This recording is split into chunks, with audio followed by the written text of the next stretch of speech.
You're listening to Advancing Our Church.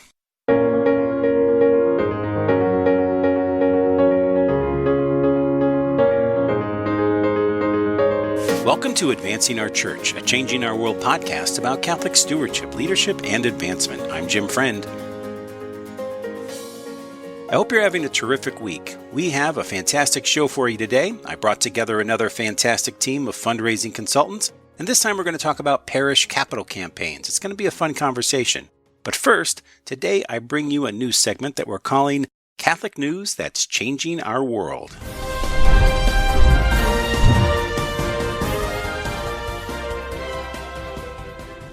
The month of August marked the one-year anniversary of the Pennsylvania Grand Jury Report. According to the Sharon Herald, compensation funds set up to settle claims filed by victims of abuse by priests have paid out more than $55 million to more than 300 victims across the state of Pennsylvania. This has all happened in the years since the landmark Grand Jury Report examined the Church's role in covering up for predator priests, according to the information released by the Church and the law firm overseeing the compensation funds for most dioceses in Pennsylvania. According to the Catholic News Service, San Francisco Archbishop Salvatore Cordileone called for Christians to be the, quote, moral conscience of society during a Mass marking the end of a novena against an upcoming abortion bill. From August 3rd to 11th, California dioceses and archdioceses prayed a novena for the intercession of Our Lady of Guadalupe in efforts to defeat a measure requiring college and university health centers to stock medical abortion pills. According to the Sports Business Journal, Anthony Frederico was fired from ESPN for writing a headline that many viewed as a racist Asian slur. Frederico's life has taken an abrupt turn in the ensuing 7 years. In June, he was ordained a priest of the Archdiocese of Hartford and was assigned to a parish not far from ESPN headquarters. The new priest said, quote, "I feel great healing. I don't have any ill will toward anyone in that time of my life." Catholic News Service reports that 15 bishops and 100 priests gathered with over 100 lay Catholics and women religious to discuss religion in California's Napa Valley. The Napa Institute hosted its 9th annual summer conference focusing on the theme of authentic reform and the current state of the Church. During the conference, Philadelphia Archbishop Charles Chaput was part of a panel that synthesized discussions at the USCCB's Spring Assembly. And last, the Baltimore Magazine reports that something's brewing inside the former St. Michael's Church in Baltimore's Fells Point. This fall, Ministry of Brewing will open to the public inside the 19th century landmark. The church was closed in 2011 and was abandoned until partners bought it in 2017. That's the same year the AP reported that since 2011, at least 10 breweries opened inside former churches, and 4 more are slated to open this year.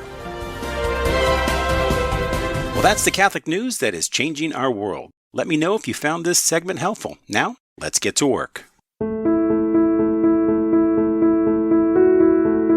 Today, our show focuses on parish capital campaigns, how to manage one, how to get ready for one, what is the pastor's role, and most importantly, how to be successful. Today, I have invited back some of Changing Our World's expert consultants, Mr. Tom Farrell and Mrs. Anna Valles, who joined us a couple of weeks ago on our segment on diocesan capital campaigns, and today we're joined by Yasmin Hicks, who we featured earlier in the summer.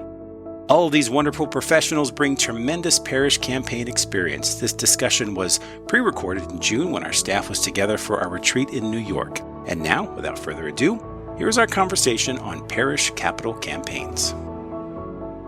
Well, hello, everybody. Welcome to the podcast. So glad to have you all with us. I'm joined today by Yasmin Hicks, who's a director for Changing Our World.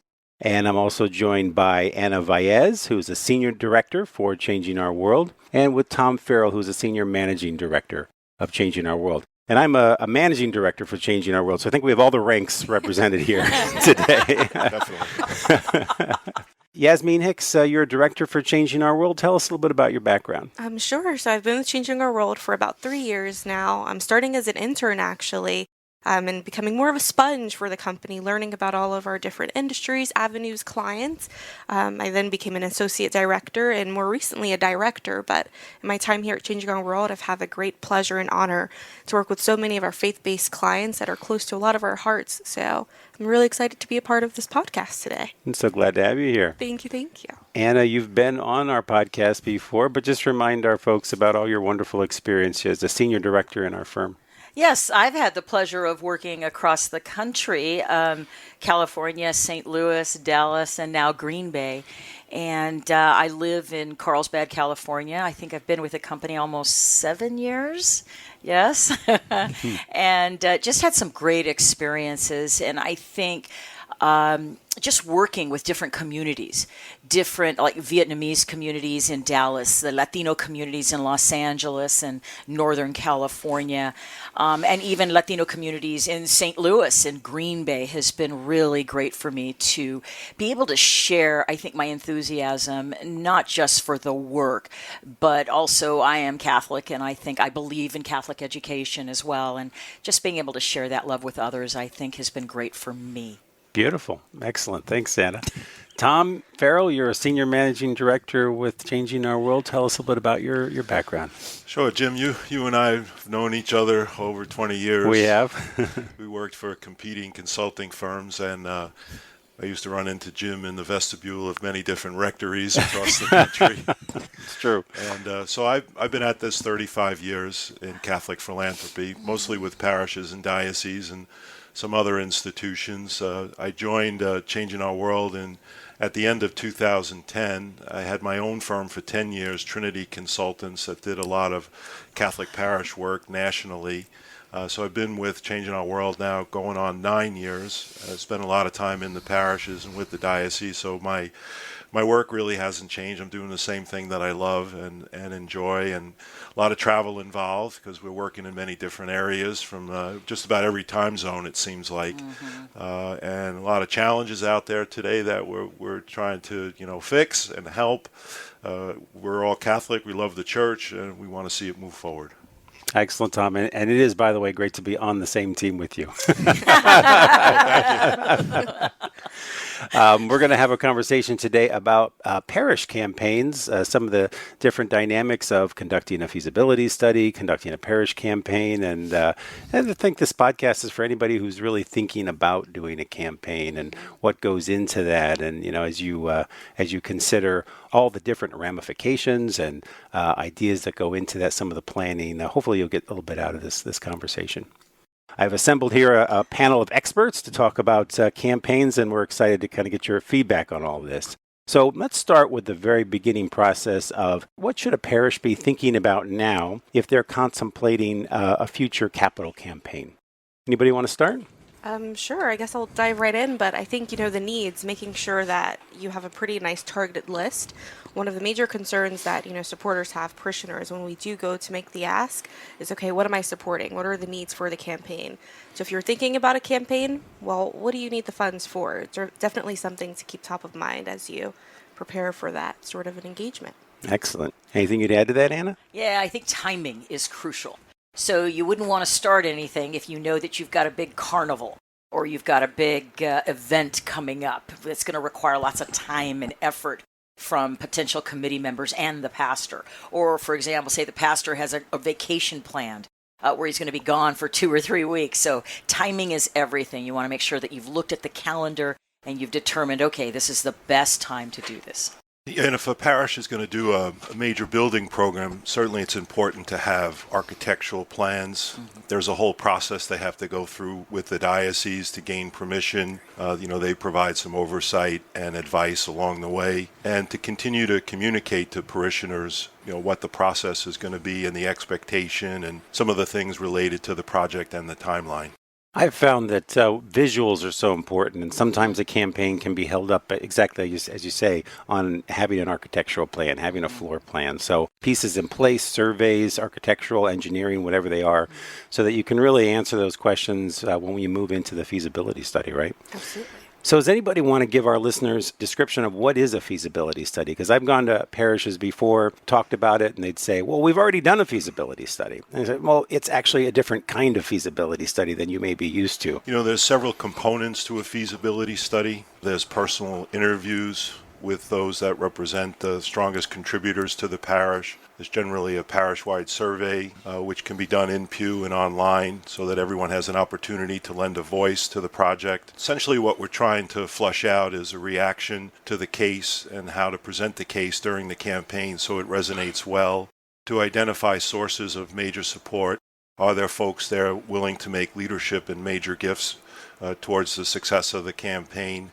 And then also, leadership to, help form a committee that would work closely with the pastor on the project and get a sense of the attitude of the parishioners about what's going on. Do they feel like they're being served, and are they in a happy state? Yeah, exactly. Are they going to be receptive to the project, How about you, Ann? Any surprises that you've seen, or anybody that, sometimes when you do these studies, it's like, whoa, I had no idea the parish is going to be that excited about the campaign. Or sometimes the opposite happens. Well, maybe they're not ready to be asked for money yet. Well, I think I'd like to add what Tom just said. Yeah. We also want to know any serious concerns that folks may have, just so that if you do need to rework the case statement, that at least you know what you need to address, or conversations you need to have before you actually begin, so that everybody feels like their concerns, their questions have been validated. So that's also, I think, really important. I think, too, a part of a feasibility study, and very, very important in the initial phase of a campaign, the data. So during that time, we sure. take a close look at, addresses, seeing who's active, who's inactive, and really getting a sense of the true size of a parish. So very, very important. Yeah, doing some kind of a parish census or address update, clean up that data is absolutely essential, because when we get into the nuts and bolts of the campaign, if we don't have good addresses or good phone numbers, or even doing collecting email addresses before you begin a campaign for communications can be so critical. Absolutely. So when you guys think about starting a parish campaign, what is the most important thing to you? What do you think about first? I would say I first think about establishing a great relationship with the parish leadership. I mean, having the pastor on board, having even the secretary, someone who's so vital to, the day-to-day of the parish, is super, super important. So within those first few weeks, really, that's a very big focus of mine, just to establish a nice relationship as someone who is going to be very supportive of the project. Just making sure that we're all on the same page is very, very important. And I think Jasmine has really touched on something really key here, and that's the trust element. Absolutely. And I think from day one, from the first moment, you're thinking of, establishing great relationships, because great relationships really work towards that trust element. And I think if they can trust you, it is so much easier, not just to do a study, but the campaign as well.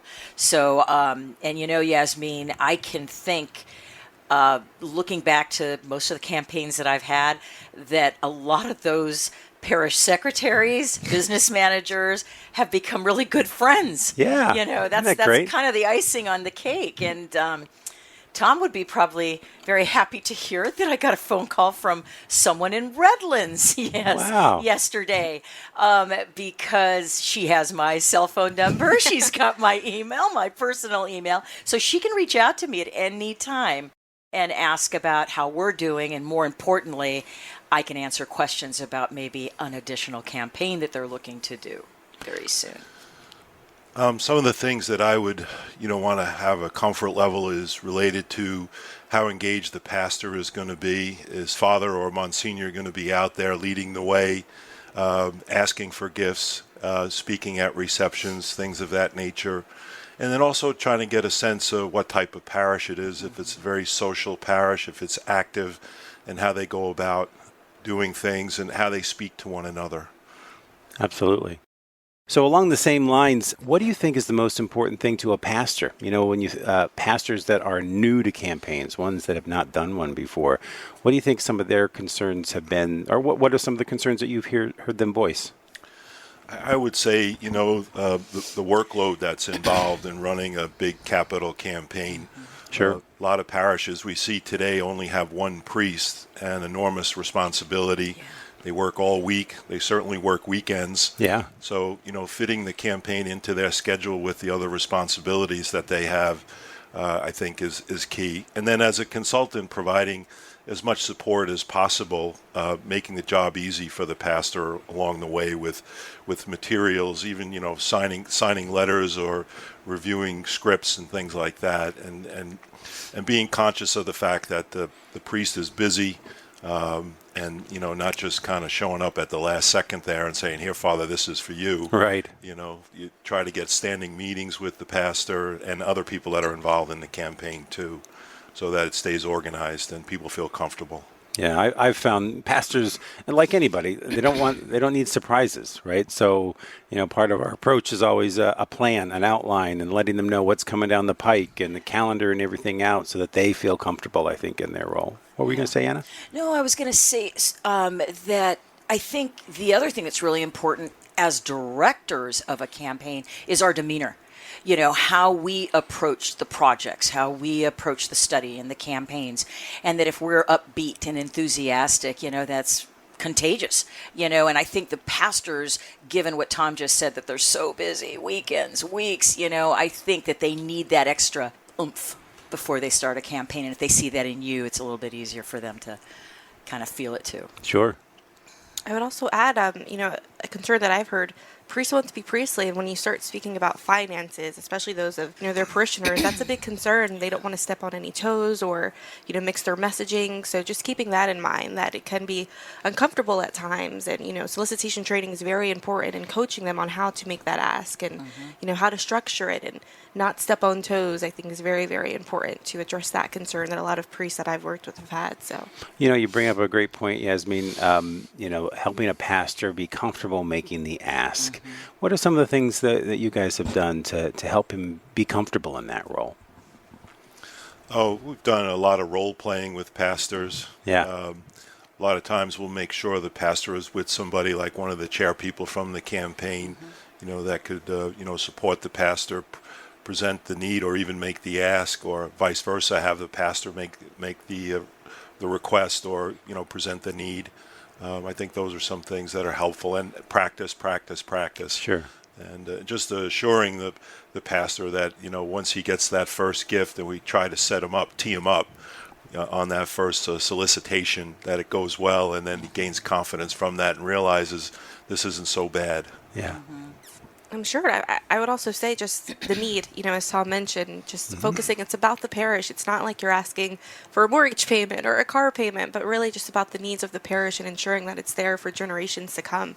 So really, really focusing on the needs and speaking about that as part of that role play, breaking it down and for what it personally means for the pastor, but the parish overall is a very important exercise as part of that. Absolutely. And you bring another good point, Yasmin. So, we're the beneficiaries of previous parishioners' generation, of their generosity, right? And so reminding the pastor of that, reminding the parishioners of that, and that, certainly we're not asking for ourselves, I think is the very bottom line, and that he is asking, most pastors might be, not most pastors, but a lot of pastors may not be there for more than 3 to 6 years, right? Sure. And so after 6 years, they've moved on to the next place. So he's not asking for himself. He's asking for the future of the parish.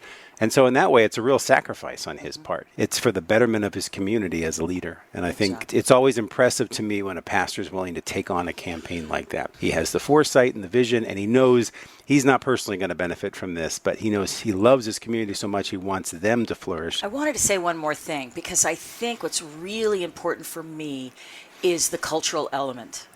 So I think knowing ahead of time, okay, is this pastor and community Hispanic? Are they Latino? I also, are they Filipino? Are they from Colombia? Because I think our approach might be a little bit different depending on where they come from, how they see fundraising, how they see what they know as capital campaigns or raising money for their parish. So I think it's really important to really research where a parish is from, how their culture is, around fundraising, that sort of thing. Yeah, and I mean, you've seen one parish, They all have their own dynamics, their own spirit and charism. Some are order priests, some are diocesan priests, and sometimes that can change the dynamic, for where their focus is, Exactly.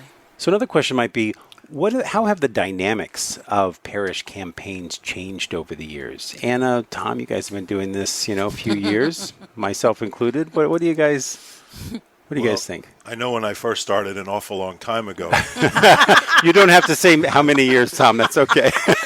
we didn't conduct planning. We got right into the campaign. Yeah. There were larger numbers of active contributors within the total registry. Yeah. That was one thing. I think donors today ask more questions about how their money is going to be spent. To them, Yeah. they want to be generous, but it's also an investment. So there's an awful lot of communication, from within the study and during the campaign that has to take place, more than I remember in the past. So there's a lot of accountability. The parish staff, the people that work in the parish, they're pretty busy too. So it seems like there's more on us now to get things done to support them, but, not give them additional work and make sure that our responsibilities are taken care of. Yeah. How about you, Anna? I was thinking what Tom was saying, that yes, one of the questions that I always get towards the end of a feasibility study is, okay, from the parish secretaries and business managers, okay, tell me, what's going to be required of my time? What are we looking at in terms of weekly hours? Can you kind of frame that out over the next 9 to 12 months? So yeah, that's one thing that I've noticed, is they want to know exactly how much time is going to be required. Yeah. So, and I think also, just from when I started doing these a couple of years ago, was just the availability of parishioners. We have most parish families are dual income earners, dual professionals now. Kids are extremely busy, young families especially. It's tough to get them engaged in a campaign just because of the time that's involved. So I think having a large campaign committee is really important, so that you can spread out the work, and that maybe everybody who comes to that committee just takes one piece of it, because there are a lot of roles to play. And you have a parish with 1,200, 1,500 families. You have a lot of people you want to reach out to, especially maybe in that advanced gift phase. So maybe that dovetails us a little bit into what do we look for when we're trying to recruit a campaign leadership committee? And let's start with, what's their function? Anybody want to take that one? The function of a campaign leadership committee. Yasmin? Yeah, sure. I would say the function of a campaign leadership committee is to support the fundraising activities, really. And by that, if we're going to host a reception or an in-pew, being there to, be the hand on deck, serving as an advocate, very public advocate for the campaign during those receptions, during the in-pews, making the asks along with the pastors. That's a very big responsibility, one that, does require training in some ways, but I would say really the role of the CLC, as we like to call it, the Campaign Leadership Committee, is to support the pastor, to support the activities, and help to ensure that it really is a home run in the end. I always think of the 2 E's, energy and enthusiasm. Yes. As long as they're willing to share energy and enthusiasm with others, I think, and they believe in that project, right? I think those are key points to them doing a great job. And you're right, they have to be educated on that project too. So that's probably the first step, making sure they understand what the case for support is. Yeah. Mm-hmm. Well, good committee members, they tend to be good regular contributors to begin with, so they're accustomed to supporting the parish. They're usually going to be asking others to consider a gift, so you want to secure a nice gift from them before they go out and ask people to do what they've already done. So I think that's important when it comes to fundraising. Some of the other things are related to, are they well known? Are they recognized? Is there a measure of trust that people have in those individuals? That's one of the questions that we have in the planning study. We ask parishioners to provide us names of people they'd like to see or they would assume would be involved in a campaign like this. So that helps us, build up that base for a good working committee. But also too, when assembling a committee, I think it's important to consider a nice mix of parishioners. So those like Tom that have said that have been at the parish for a long time, but also new parishioners who are very interested in getting involved and becoming a part of the culture. Having a nice mix of older, younger, those that are more engaged, less engaged, but having a nice mix that really represent what the parish is like, I think is very important when assembling that committee. Boy, that is an excellent point. People from seniors, young families, longtime parishioners, even some new families. Sometimes it's a nice way of engaging them, And that's really crucial, like for feasibility studies, is to make sure also that if you're able to bring in that spread. The other day I interviewed a 102-year-old man from the Oshkosh community, and I also interviewed somebody that was new to the parish, like a year into this, who are both very supportive of their project that they have. Tremendous. So does anybody have any great campaign success stories that they want to share? I know you all do. Anything come to mind? Any one particular project or person or event? I think of a parish where, as soon as I got there, it felt like a throwback parish, if you will. And obviously, I haven't been in the industry as long as my colleagues here, but in working with parishes, I think immediately to have felt that sense of welcoming, that sense of belonging there, and that they were just really jazzed to start a campaign. So for this parish in particular, they were attempting to raise $3.5 million for a parish center. And immediately having about $1.3 million in secured gifts verbally, that gave us a lot of, good feelings about the campaign and just going into it. So I think it's a success. We're actually almost there, almost across the goal at about 96%. But great. To walk away there, to feel good about it, to serve as, a great beacon of hope and light for this diocese that is thinking of launching additional parish campaigns and a larger diocesan campaign. I think working there has been a great personal success. Then I think on the other end of the spectrum as well, I've worked with two sister parishes upstate in New York, both parishes in very economically challenged areas, and collectively they wanted to raise about $600,000. To raise even a quarter of that would have been just daunting. And so a great success winning over the pastor really and working with my team there and making sure that, that relationship was established first with the parish, with the leadership, and then really just putting our heads together to raise the funds. At the end of the day, we wound up going over goal. And I know that it's certainly because of that campaign leadership committee of, connecting with the pastor, of getting to know the area really and showing them that I know I'm only here for, a few months, but I really want to immerse myself as part of your community. And yes, the funds must be raised, but if we can bring the community closer together, your two sister parishes that have experienced closures and consolidations over the years, that's a huge home run. And walking away from there, I still have connections to the parish secretaries, and I still think about them all the time, and likewise I hope to think. So that was just a huge personal success, raising the funds, making that connection, and again serving as a beacon for that larger diocesan campaign upstate. So Tremendous, Yasmin. And I think what's crucial about what Yasmin just said was the immersion. Yes. The blending in is so crucial. And I'm thinking about a parish in Northern California that we worked with. We helped them get to goal, close to goal. And then a year or two later, they call us back and ask us to come back because construction costs have risen and they now need to help them raise another $1 or $2 million. And it's really great because you can do two campaigns with one parish, get them to where they need to be. And then the icing on the cake, I think, is actually going back, being invited back to actually see the finished product and to be a part of the blessing of the building. In this particular case, it was a new gymnasium, a new parish hall, but it was also a new center for this little tiny town that had no community center. So this served as not just a multi-purpose facility for the parish, the school, but also for the town. So just being able to be there for the blessing and the final product coming in, is just wonderful. Tremendous. Yeah. So for me, Jim, there's been hundreds. So I'm sure. How much time do we have? It's hard to pick one, but there's been many, and they've been all over the country. But I'll say first that a successful capital campaign breathes life into the parish, creates a sense of accomplishment and pride, makes people feel good that they've come together to accomplish something significant. One parish example I would use was a number of years ago. It was a parish on a university campus. And you know how people are always saying we need to see young people in church. Well, the 7 o'clock evening mass on Sunday was for the students. So we had a phase focusing on the students, and the students supported the campaign. It was not a huge campaign. We raised about $600,000 for restoration and renovation for their chapel and their student center, but it was a great accomplishment, I think, for everybody involved. I think for me, I think of one of my very first campaigns in Quakertown, Pennsylvania, St. Isidore's, and it's probably actually my first campaign as a consultant, and coming back years later and seeing that parish fully constructed.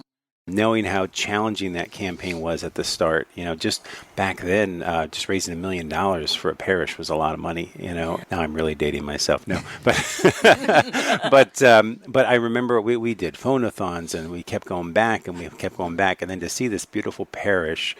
Yeah, it's more than the money, it's funny when you walk in as a consultant or as a fundraiser, director of development, a lot of times people just see, oh yeah, there's the money guy, right? But it really has nothing to do with money. It has everything to do with mission and getting people excited about the mission of the church, the mission of the gospel. And then to see that materialize in front of you in the form of a new church building, it's moving. So when we think about different parishes, they come in all different shapes and sizes, right? How would a parish campaign differ depending upon the size or the size of the community? Sometimes you'll have a small community of 500 parishioners. Sometimes you'll have a community as large as 3,000 or more families. How would you change your approach? How would you change that plan?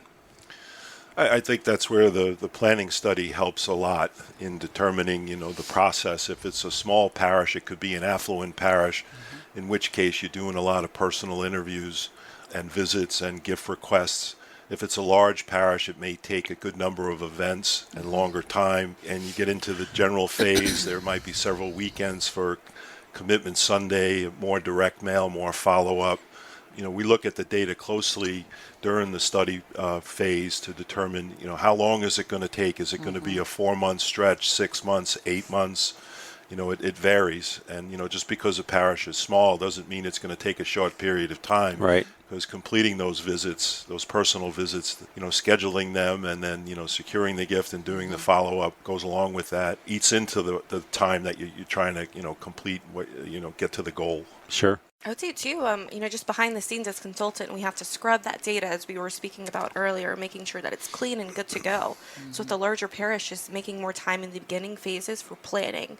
And if, working with a larger parish that has a lot of different views at play and a lot of concerns that were voiced during the feasibility study, I think taking more time to go over the case for support, to go over the supporting materials, perhaps documents that would go along with the larger packet, just more time at times for larger parishes that have a lot of voices and a lot of opinions. Definitely a way that the dynamics change, just the time allocations, as Tom mentioned. Part of the structure of a campaign is the leadership and advanced gift phase that they call it. Sometimes people know it as the quiet phase of the campaign. Let's talk about that just for a moment. Sometimes that can really expand your timeline a little bit depending upon how many parishioners are in that phase, how long it's going to take to reach out to all those folks and have those one-on-one solicitations or those small group receptions. What is the importance of that phase of the campaign? Well, we all hear that formula that 20% of the people give 80% of the support. Sometimes it's 30% given 60%.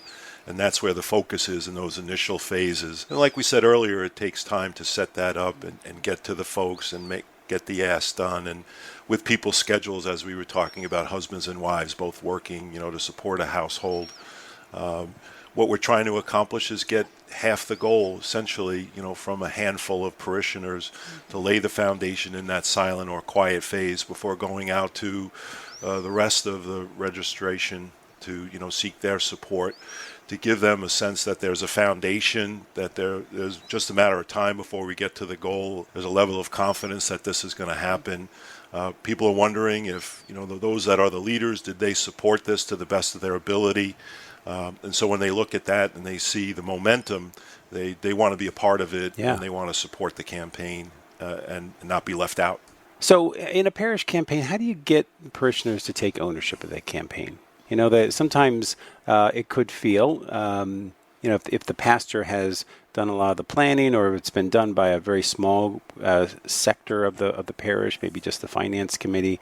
How do you get more parishioners engaged in taking ownership of the campaign case for support? I think it's what Yasmin said early on.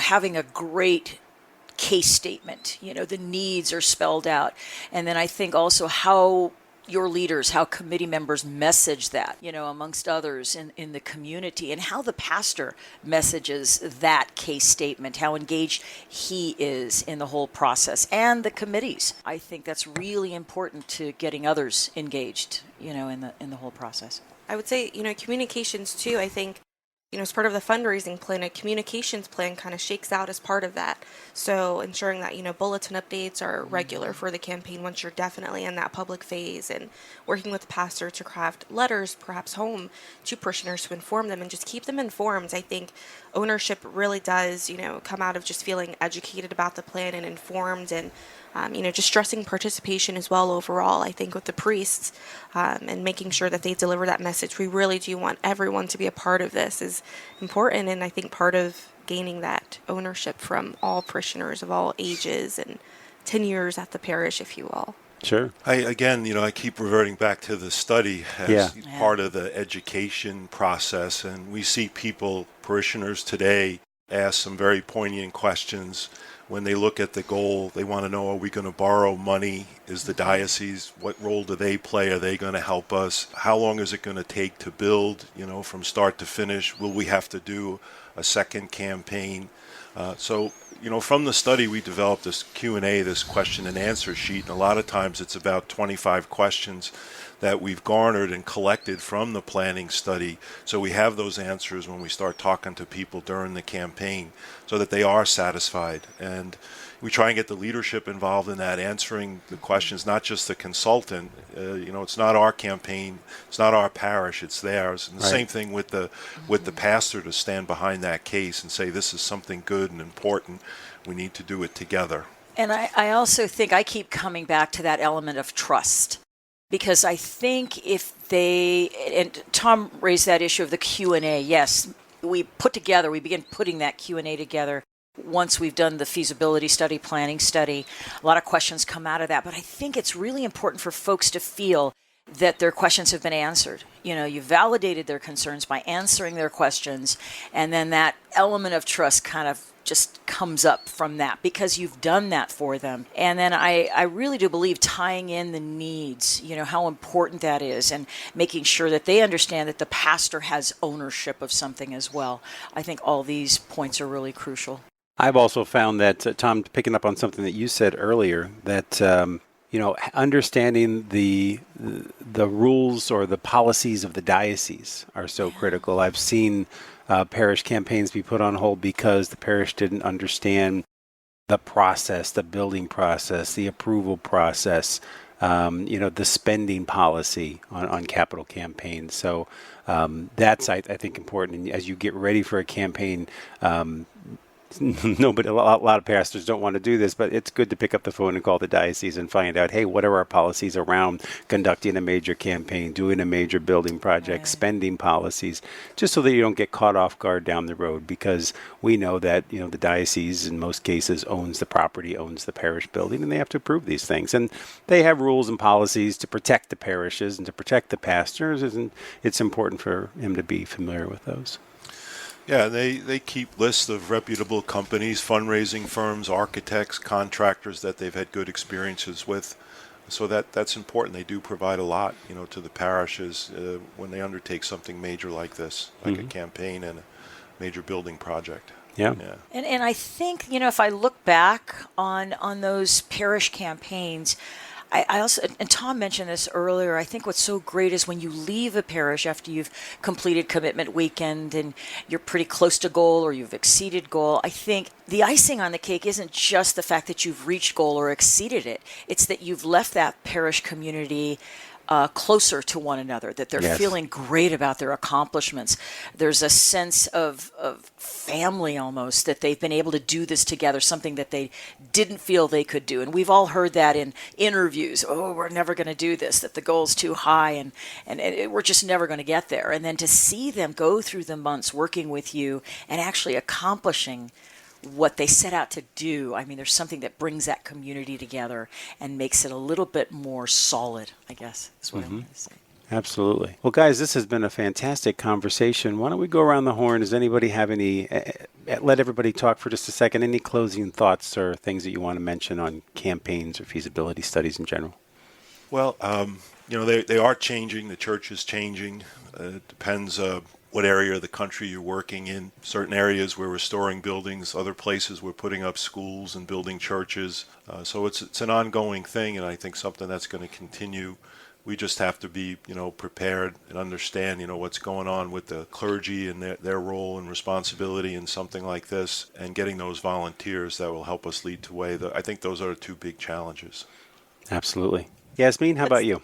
Sure, I would say if, someone's listening and they're interested in a parish campaign or a feasibility study and they're on the fence, one last thought is that, yes, we are fundraisers. Yes, we're there to raise funds, but again, we like to bring the communities together and to make an impact that is larger than just dollars raised. So I think keeping that in mind and the ways in which your parish can transform as a result of, raising the needed funds that you need for faith formation, for evangelization, for, as Thomas mentioned, for building projects as well, knowing that you can walk away with, a sense of accomplishment as we've spoken about, and transforming your community, I think, is something to highly consider as well. Excellent. And, I just want to echo that. And then just the point of feeling confident, and also messaging to our pastors and to those communities to feel confident in our expertise, to feel confident that we're here with them to walk them through, to help them build and move towards the goal of whatever they need to accomplish. And I would just close with saying that, for pastors, as you're thinking about recruiting for your campaign leadership committee, as you're thinking about making the ask of parishioners who you think might have the ability to be very generous, not to presume too much, that to be bold, make the ask. Sometimes you think somebody's just too busy to be on that committee, but maybe the greatest compliment you can pay them is to ask them to be a part of this campaign leadership committee. And even if they can't do it, they'll feel honored, they'll feel touched that you thought of them. So for the group, how has the parish offertory been affected by a parish capital campaign in your experience? In my experience, I've only seen them go up. Sometimes we might not see a big increase, but what I have found is that when some parishioners may or may not be able to contribute to the campaign, so they may increase their offertory instead. And in other cases, it just reminds people that of the generosity needed for parish operations and for the mission. So I've only seen it increase. But what has been your experiences? I would say the same, Jim. I've seen it go up over time. I think a successful capital campaign gets people thinking about contributing and giving and stewardship. In some places it stays the same. For some parishes, after the capital campaign, the pledge redemption is completed, they'll enter into an offertory program.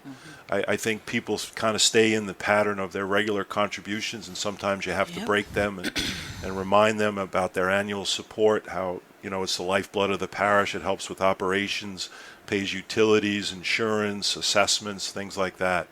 Capital campaign, not just the offertory, impacts other things in parish life too, volunteerism and other things that go along with a church community.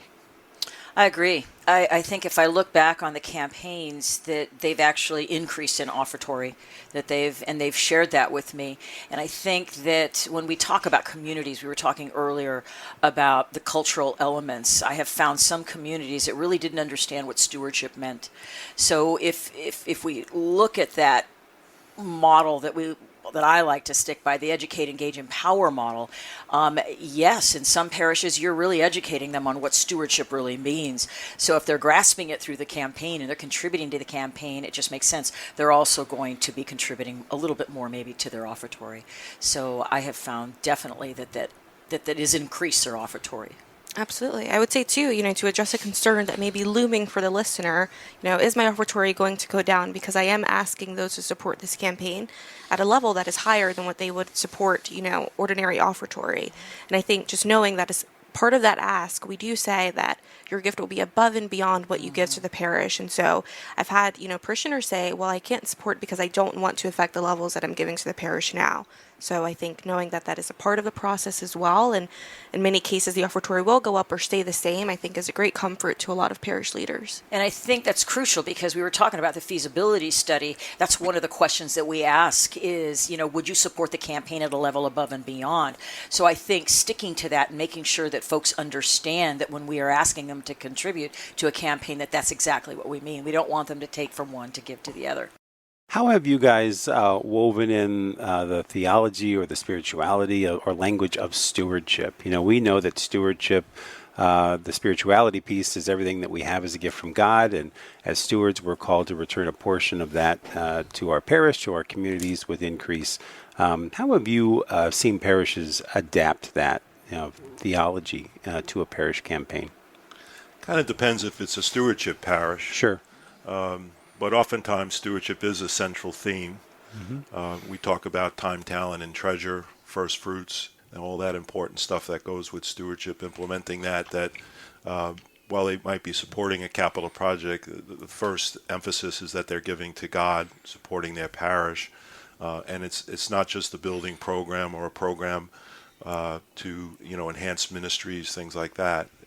So we remind them that this is essential and part of being a member of the church or even Catholic. Coming back to the conversation around the word giving, I've noticed that working in Dallas with the Vietnamese community or working in Los Angeles with the Latino community, so many parishioners see that word giving in so many different ways. Many of them see giving that we're giving to already a very rich entity. They see the Catholic Church as being wealthy, and the Pope being wealthy and all this. So I think it really comes back to really educating them on what stewardship really means.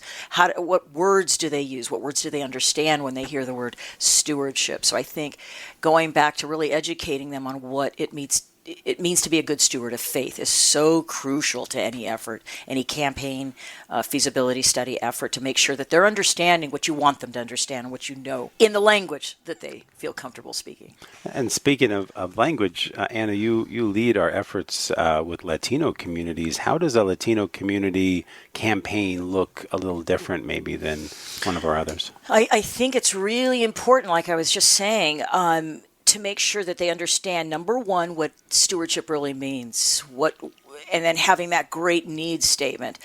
But knowing ahead of time, that research that we do on a parish, okay, what does this parish use for the word stewardship? Am I working with a Colombian parish that uses mayordomía? Am I working with a Puerto Rican parish that uses the word la administración? In Los Angeles, it's la corresponsabilidad. So it's really knowing what words they're using so we can speak their language, and then just the company put together a document on the language of stewardship, and we have this in English, Spanish, and I believe Tagalog. So I think really making sure that a parish understands what we mean when we're talking about stewardship and giving.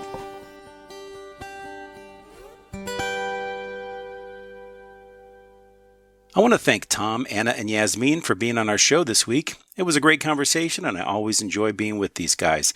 If you have any questions or comments about today's show, you can email me at jim@advancingourchurch.com or leave us a comment on our website. I'll also put Tom, Anna, and Yasmin's contact information on the show notes if you'd like to contact one of them directly. Thanks again, everyone, for being on the show. Well, that's our show this week. Many thanks to the Changing Our World podcast team and to Podastery Studios for being there to support our show. If you'd like more information about our podcast, please visit us at advancingourchurch.com. Follow us on Twitter, Facebook, or Instagram. So a great way to show love for our show is to leave us a 5-star rating on iTunes. We appreciate your ratings and your subscriptions to our podcast. Let me know if you like the new news segment on our show this week. I really appreciate your feedback. Advancing Our Church is a production of Changing Our World, a fundraising and social impact consulting firm that has been advising both nonprofits and corporations for the past 20 years. For more information, please visit us at changingourworld.com. Have a great week, everybody. Take care, and God bless.